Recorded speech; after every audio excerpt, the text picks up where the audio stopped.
Alex, how you doing today? Great, thanks, Mike. How you doing? Good. I'm so excited to have you because, oftentimes agents have a full understanding of the fact that they need to get their clients pre-approved. They need to go through the lending process. But sometimes I think as agents, we don't fully have an understanding on how we can best interact with mortgage brokers in order to potentially get leads from a mortgage broker, or how can we best set our clients up so that we don't have that dangerous circumstance where you get to the final minutes of the transaction and the deal falls through. So really excited to chat with you about all of these things today. And I thought a good place to kick things off is really just because of your unique background, it'd be worthwhile you explaining to our listeners about a little bit about your background and how you found your way into the world of mortgages.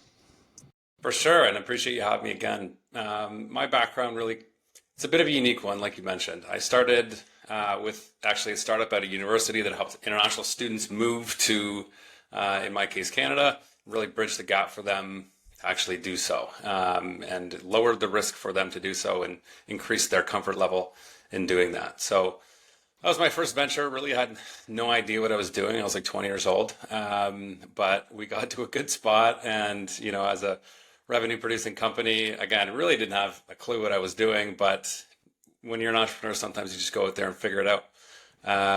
So that actually got me into property management, because I would sign on landlords that had, 60 units, 100 units at a time, and really got me, my foot in the door with them. And at first it was, hey, we would love to have you place high quality international students in our rentals. And then it was like, hey, do you want to manage this property for all of our tenants? And then ended up launching a real estate brokerage and a condo management branch of a boutique property management company.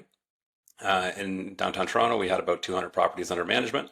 Fast forward, I was the first member of the inside sales team, as well as the partnerships team of a high performing, high growth tech startup. We raised about 120 million bucks to expand across the globe, and did so.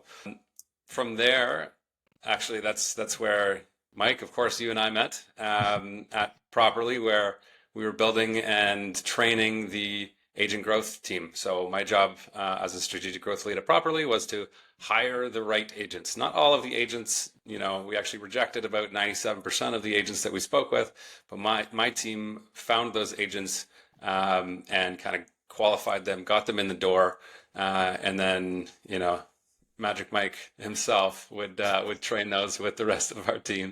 So Yeah. what are some mistakes that you're seeing agents make when they're interacting with their mortgage brokers? I would say not having the conversation with the client early enough. You don't want to get yourself into a position, as you had alluded to before, where you're going to close, and then, or you're firm on a contract, or even conditional on a contract, to be honest, and then qualifying the client. It is to both the best interest of the agent and the client to do this as early as possible, and allow the client the space to have the room or have those conversations with their mortgage provider, be it a broker or lender or whatever, well in advance of even going on showings. So some agents, I think, can get a little ahead of themselves in the sense that they're excited to work with the client and close a deal. So they'll just, at the drop of a hat, go on showings immediately, without knowing if that client is actually able to buy these properties. And there are nuances to it, like things do come up. So for the agent to save time, yes, get pre-approval in, like, before you go on buy side showings, and get those pre-approvals done. So that's a big one. Also, I think generally having agents with a high level knowledge of the market is going to help those agents retain that business. If you as an agent are just repeating headlines you see, it's probably not enough to capture the attention and the trust of certainly not sophisticated borrowers, because they're going to want to know why, how a high interest environment has on the future of real estate. Am I going to move into this thing and it's going to drop like a stone? Am I going to be, am I going to make money on this transaction as a homeowner, right? Am I going to get in and then the market is going to increase? And like the impact of, in the U.S. Federal Reserve and Canada, the Bank of Canada, their actions have on the real estate market are substantial. because it drives sentiment, and sentiment drives the market. So the ability to speak to the macroeconomic environment is also a really useful tool in your belt. And how would you say, so let's say an agent, and I totally agree with you. I think an agent needs to have a more robust understanding of a market than what the news cycle tends to portray. But one of the very common questions that agents will get, and you probably get this way more than agents do, which is this whole question around like, when are interest rates going to come down? Which of course I know we can't predict that. So that's no, I don't want to go down that direction. But what are some signals that you would suggest agents look for in order to potentially be able to answer that with a little bit more of an educated approach than just they're coming down soon? Yeah. The big one is inflation. So we need to look at what creates inflation, and by and large, it's consumer spending, prices for goods and services that we have, and jobs and job creation. So if job creation is still pretty high, that can potentially be inflationary. It is also the sign of a positive economy. So like there's that delineation to be made. But I would look at jobs and inflation. And if inflation is stubbornly high, then the case to cut those rates isn't really made yet, because we need inflation to come, well, to come down a little bit before rates are made, or rate cuts are made. The reason being is because a rate cut stimulates the economy, which drives inflation itself. So as far as what you're looking for, it's where inflation ends up or how it's trending, which it's come down a lot in the last little while in both in Canada and US. However, it's an easy way, honestly, that I see. Look at gas prices. Gas prices are a huge part in Canada of like where that inflationary numbers lie, and if prices are 20 cents, higher or whatever at the pump for a month, like we're probably going to have a little bit of upward pressure. We also have a ton of immigration that is inflationary in nature because it's an economic stimulant. We do need that as a country. However, it is what it is, which stimulates the economy. So as far as what you look at broadly, I would look at those things, which are inflation and jobs. And on a micro level, or more specifically, for variable rates versus fixed rates, variable rates are determined by the Bank of Canada and by Prime, more specifically. Fixed rates are determined by the bond market. The bond market is essentially how bond traders and investors are feeling, and what their sentiment is on the market at the whole. So like they are related, of course. But if you're looking to see if 3-year fixed or 5-year fixed rates, for example, are going to come down anytime soon, you want to look at the 5-year Canada government bond, and at the time of this recording, it's about 3.7%. You want to add 1.5% to 2% to that number, and that's roughly where 5-year fixed rates are going to be, because that's the cost of capital for these lenders. They take that 5-year Canada government bond, they add 1.5% to 2%, and that's roughly how they price fixed rate products. Very interesting. And when you start to look at these economic indicators and you're looking at gas prices, do you foresee interest rates being higher potentially for longer, or do you think that we could end up seeing a little bit of a decline in that in, call it, the next 2 quarters or so? And again, no pressure on being 100% accurate on this, just your sense being that you're deep in the weeds on a regular basis. Give me your crystal ball. Yeah, exactly. We've all had that as real estate agents too. What are prices going to do? And we're like, oh, we cannot answer that question. And now I throw it at you. Yeah, exactly. So in Canada, we've been sub 3% here for a few months, which is good.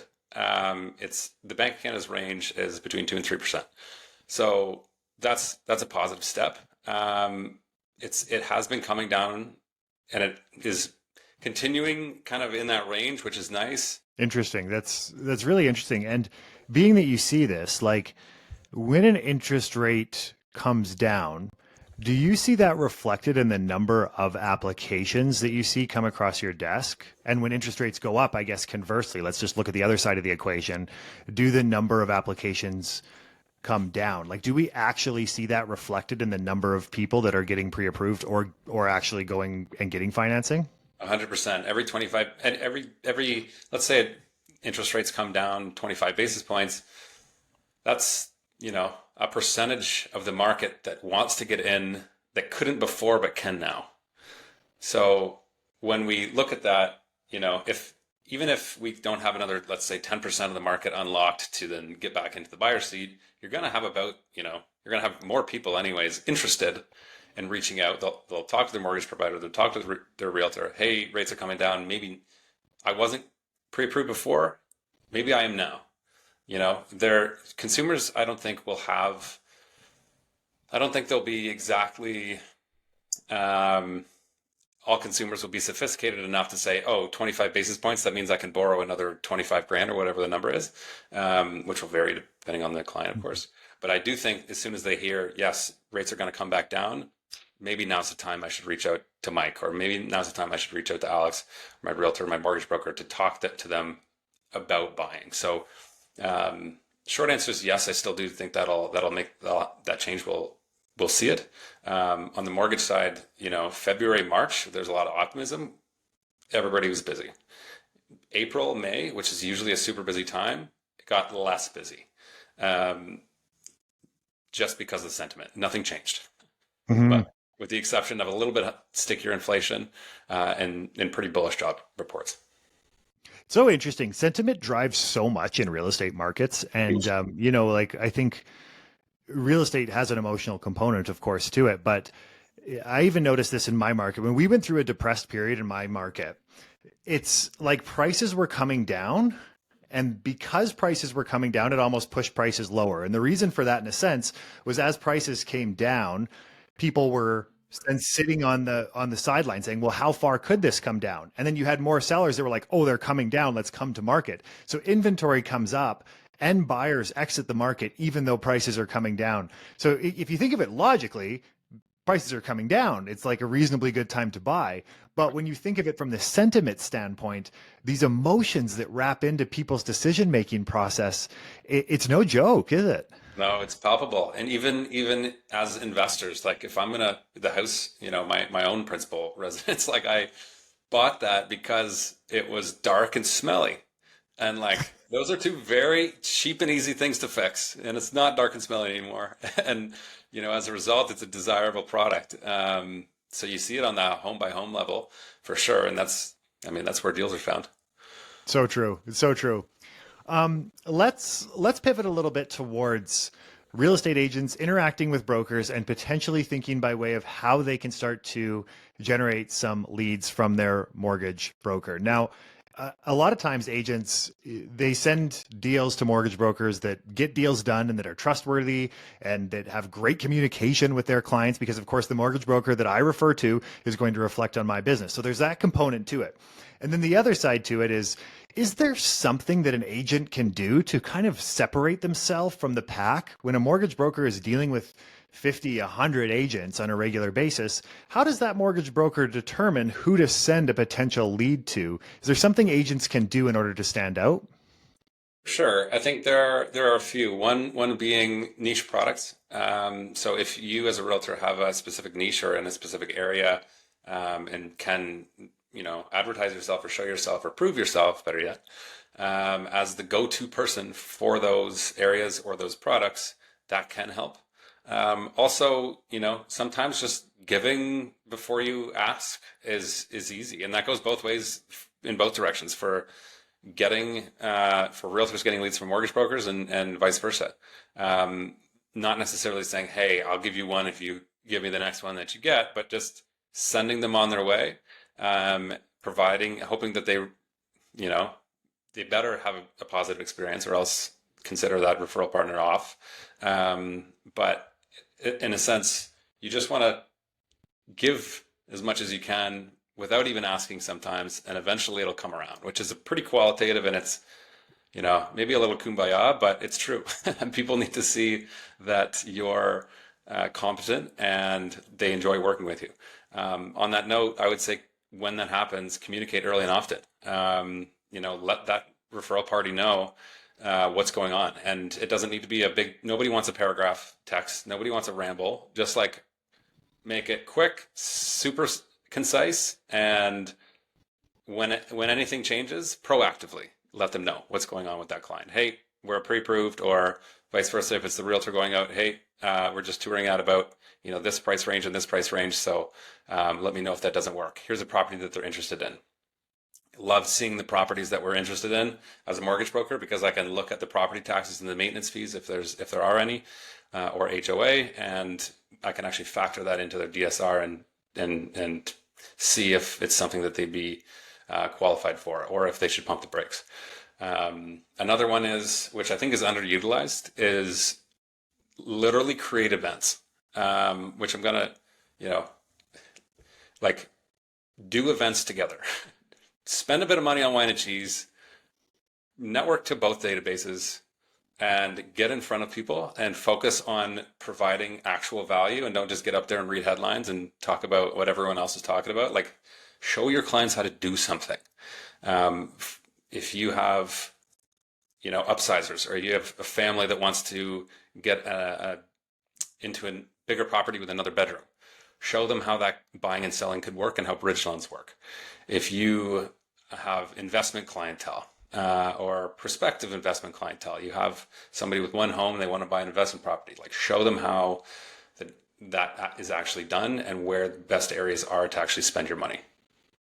And what would you say? I love the idea, by the way. I absolutely love events, and I think they're completely underutilized in the real estate space. And generally, the pushback I get from agents when we advocate for them is, well, I'm really worried that nobody's going to show up, that I'm just going to have this big event and one person's going to come through the door and I'm going to feel like it's a big bust. How would you maybe coach an agent through that sort of thinking in order to actually action the event?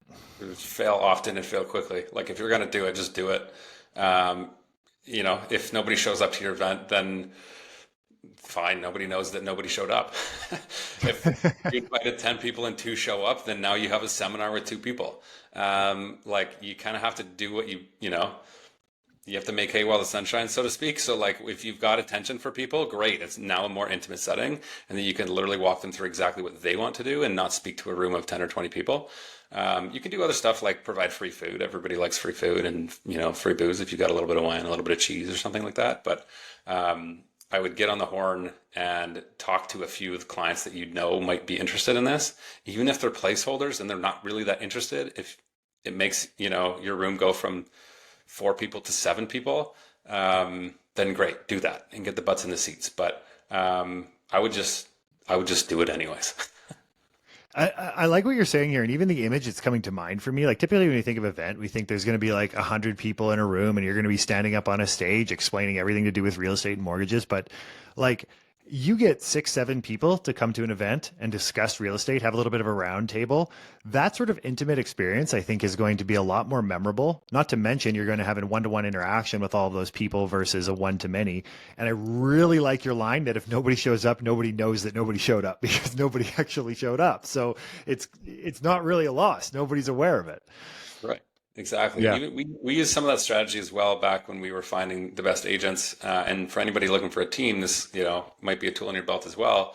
Is use we would try to get 8 to 10 people at a time, and the wine and cheese was a big hit because we would have people that would get pretty friendly with one another, and when we had a 33% higher rate out of those events after 6 weeks, call it. Of the people that joined. 33% is a good close rate. I mean, imagine you got 33% of, deals from your attendees, and you had deep relationships with them, and we're able to, make that instead of one transaction into, a lifetime of transactions. Like, those things snowball over time. So true. It's so true. Real estate's just a flywheel, and oftentimes we think of it having to be this one-to-one, but like, you get one button, one seat, that can be 8 to 10 deals over the course of the next 5+ years. Relationships. Yeah, absolutely. Now, continuing down this thread of real estate agents and your interactions with real estate agents, what's 1 or 2 things that you see that you think agents need to stop doing? Oh, that's a good one. Regarding cooperation with other agents, we're all professionals. we should probably act like all professionals. I think to answer your question directly, what we should stop doing is acting with an incredible, a prohibitive, we'll call it, amount of ego and lack of polish with other realtors. And I know it can be frustrating sometimes. There's a lot of realtors out there, and we're all trying to be better, but at the same time, you know, the realtor on the other side doesn't care if you've been in the industry for 40 years or if you're a top producer. They only care about getting the best thing for their client. So, and they will act accordingly. So I would say it is usually pays dividends to, even when you don't want to be considerate, heavy on the empathy, even when you disagree with the other agent, because at the end of the day, if they like the other agent on the other side of the deal, they are more likely to meet in the middle than if you're not. And you can do both things while still representing the interests of your client. Totally agree. You know what? I think that's lost oftentimes. I find when people are in the industry for a while and they do enough deals, they start to realize how valuable that relationship they have with the other side is. And I mean, there are certain folks where it's completely lost on them. But the interesting thing is, I think sometimes we think that our really hard-nosed kind of egocentric approach is what negotiation's all about, when realistically negotiation's about finding common ground and making both parties feel like they've won. And in many cases, when you do this right, both parties do win. Both parties do win. Buyer wants the house, seller wants to sell the home. All our job is to truly make that work for both sides. And it really is not as challenging at times that we try to make it and let our ego get the best of us with that.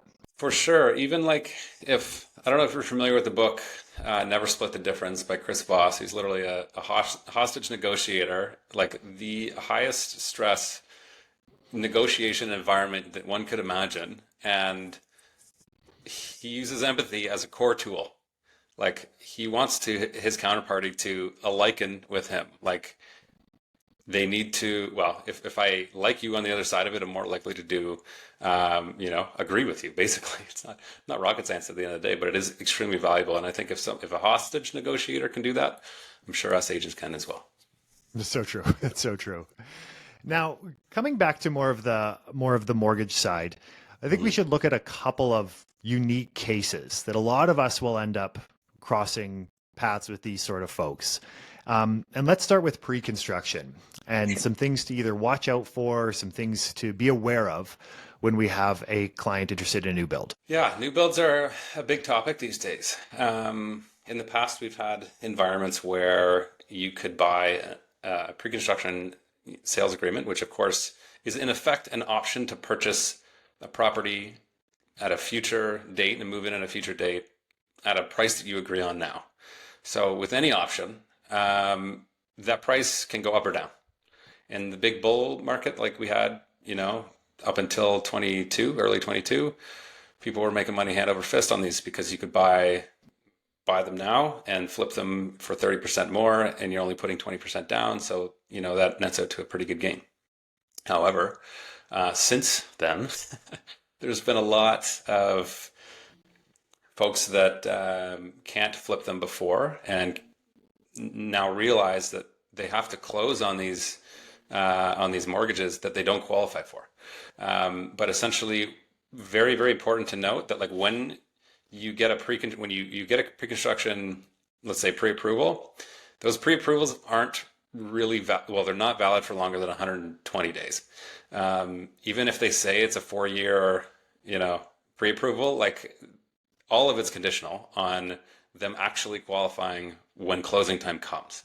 So when you buy one of these, you might be buying it based on your current financial situation, not necessarily based on your financial situation in 1 to 4 years from now. So let's say you need yourself and a spouse to go on and qualify for the mortgage, but your family is growing and you go on mat leave, and for whatever reason we're not able to include as much income as we were counting on. Guess what? No mortgage, and you still have to close on that property. So that means you either lose your deposit and your down payment, or you find an assigner for it, which the assignment marketplace right now for pre-construction is very quiet, at least in the GTA. So I guess the biggest one there is the pre-construction pre-approvals expire after 120 days. So if you're going to buy pre-construction, be very sure that you can qualify when the time comes. And so when somebody gets a commitment letter, maybe they don't even get commitment letters at the stage of pre-construction. It's not a commitment letter. Yeah, it probably won't be a commitment letter at this stage. It'll be a pre-approval letter, either a broker pre-approval, which is again conditional upon everything. They might have a quick look at your income and expenses, but and ideally you have a broker that will actually do the full due diligence on it and gather all your documents and say like, yes, you can actually, if you were to buy it today, you could buy this much or qualify for X mortgage. With the understanding that again, in 4 years, if that situation changes or if rates increase, then that might not be the case. But yeah, at this stage, they're probably not getting the commitment letter yet. Commitment, by the time you get a commitment, you should be like pretty much 100% committed to going with that particular lender. And when you say that these are conditional, what are some like traditional conditions on the mortgage that you see when in cases like this? Would it be like that your income stays at a certain amount, that your debt service ratio is at a certain amount, that sort of thing?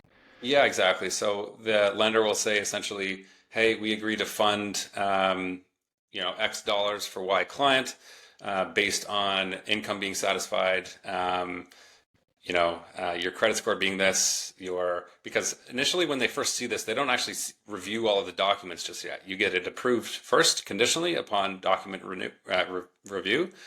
And then once it's signed, then you submit the documents and then the lender reviews those documents. So if you're working with a mortgage broker, for example, your broker should review all of those documents in advance for you and make sure that they're not going to ask you for anything else.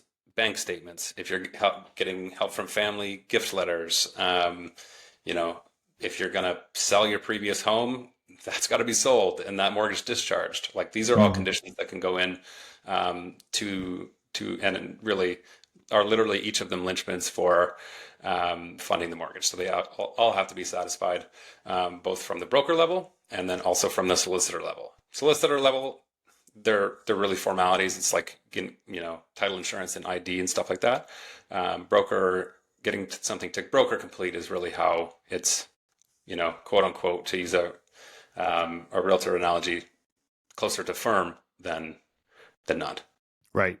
That's really interesting. Now, take me through other types of buyers like medical students and people that are in their residency that have future high income earning potential, but right now, not so much. Yeah, it's a good question. So a lot of folks in the medical side, whether they're in medical school or doing their fellowship or their residency, they might not be making the same, the money that doctors, like fully practicing doctors would. And many think that, can't get a mortgage yet. I'm not, earning enough money. However, there are a few different lenders that you can that have programs specifically for medical students that are doing a fellowship or in residency. So, for example, if there's, this ranges from vets to physicians to specialists. For example, if you're a specialist, you can, let's say, I don't know, gastroenterologist, top of my head. You can qualify those folks for, like basically $300,000 in income, even if they're not making that yet. So you can actually qualify them based on future income that they will make, not income that they're making now. And it's one of the only programs that exists for including future income is for medical students. So it's kind of a cheat code for those folks. If they're still in residency and really not sure what the future holds for them, is like you can actually qualify based on future income. Now, what about this conversation when somebody's looking to buy and sell, and whether they're using a bridge loan or they're just thinking about this whole process, which I think a lot of us in real estate, we deal with this conversation on a regular basis. They have an asset to sell. The equity in their home is what they're going to use to basically fund their down payment, or they're going to ship the equity from one property to the next. But we have this chicken and egg scenario where they don't want to sell their home until they've found something, but they don't want to go buy something until they have a sold sticker up. So how do you coach a client through that conversation? I'm sure agents can glean a lot from this as well. As long as you have two firm agreements that are usually within 90 days, you can get a bridge loan to cover the two. So you usually get that from whoever's going to provide the first mortgage on the purchase side home. So they'll extend you basically a bridge, which is usually around A side starting at prime plus 2 usually, interest only, and they basically allow you to still close on that second property.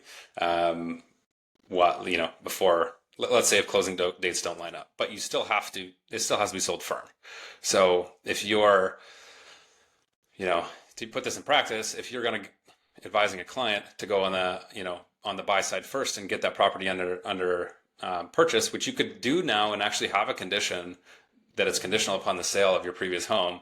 You leave that condition open as long as you can get, really. But like I've done it before where it's like a 6-week condition based on the sale of the previous home. I've seen that before. In which case list side has to go up. Agent would do well to preface with the client that it needs to go up at market value and not above market value. Obviously, we all know how clients work. Sometimes they want to sell the home for a little bit more than perhaps market will take for it, but it really has to show well, and access has to be very good, and it has to show as quickly as possible. So I would still go on the buy side first. We can arrange a bridge loan with whoever does that buy side mortgage, which is, again, usually prime plus 2 interest only payments, and then use the proceeds of the sale of the previous home to pay off the bridge. And what about so we need a firm contract, I guess, on both sides, Yep. which then kind of leads to the question of, well, I don't want a firm contract on my house until I've got a firm contract on my buy, because I don't want a firm contract on my buy until I have a firm contract on my sell.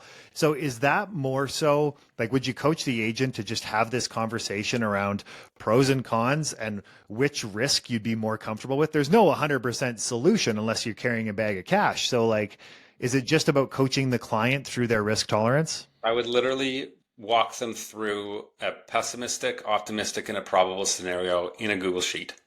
And so like you map out the optimistic scenario. Hey, optimistic scenario is you sell your home you're leaving for above market in 2 seconds, right? In 2 weeks. But the more probable scenario, you map that out. Maybe it stays up for a little while, and you have to be pretty confident about what that probable scenario is. You're not sugarcoating this because the client needs to be able to see this to make the right call. And then in a pessimistic scenario. So I would say, like, let's say the house, sells for much less than we were expecting and takes much longer. What happens then? So I would actually strategize with the client and walk them through an optimistic scenario, probable scenario, and a pessimistic scenario. Include the prices for the bridge loans in each situation. Loop in the mortgage broker, in advance, because they're going to be a vital part of this process. There's a lot of moving parts.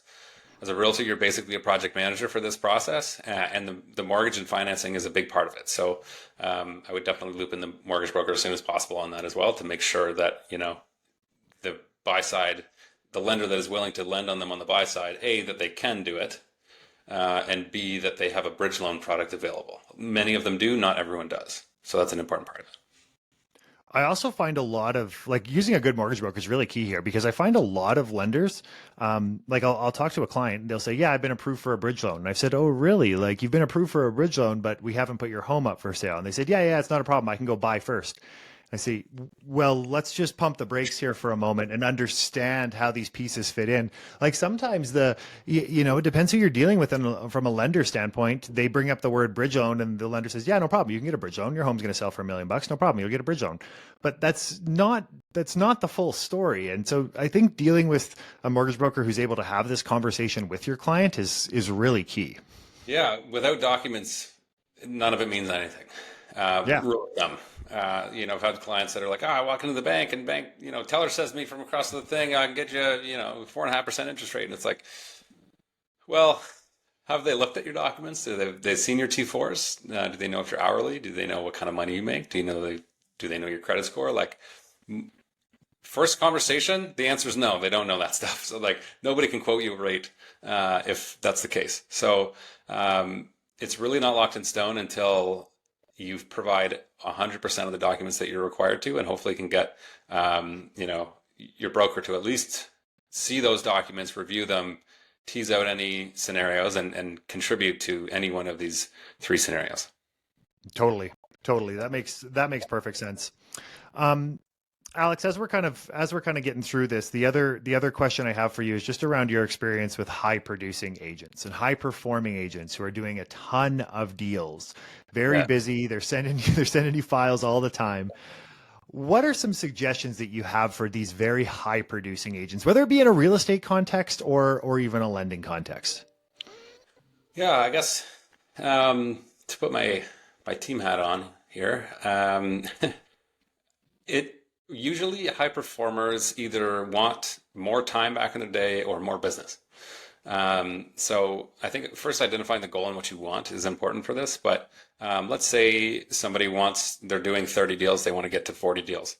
Um, I would start by looking at the low revenue generating activities that you can outsource with paid staff. All right. So for a high producing agent, most high producing agents I would say are people. They're kind of like me, where we love shaking hands and kissing babies and getting deals done. What we really don't like to do is the paperwork. So I would encourage folks to do a workflow audit, and just figure out exactly like where you spend your time. If you're spending 30% of your time drafting deals and booking showings and doing low revenue generating activities, maybe it's probably, if you could outsource that or insource it by hiring somebody, um, a paid salary administrator or something, maybe you can get back, 25% of that 30% because you're still going to have to manage the person. And that allows you to, spend that extra 25% of the time either doing what you do best, getting out there and shaking hands and closing deals, or maybe you chill a little bit.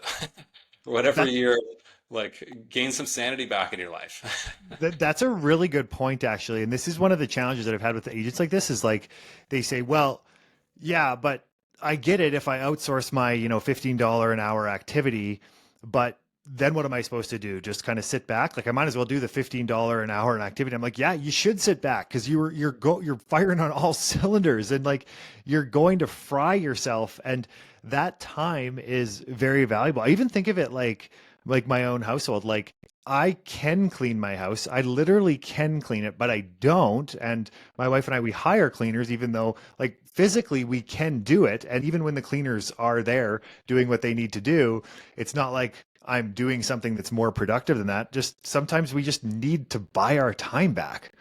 Right, of course. Think of it as an investment in yourself if you need to. And we all know it, probably a bunch of, sometimes we just want to get out there and get back to work because it feels like we're being lazy if we earn that time back in our day.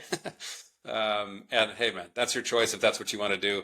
But at the end of the day, you can, what's five more deals to close? Go spend some time with your kid or something. Like, Totally. you can do that if you want to, but I guess the moral of the story here is like if you are diligent about auditing your own time, Hmm. you choose what you want to do with that time instead of being tied to the stuff you don't want to. That's a good way to put it. Absolutely.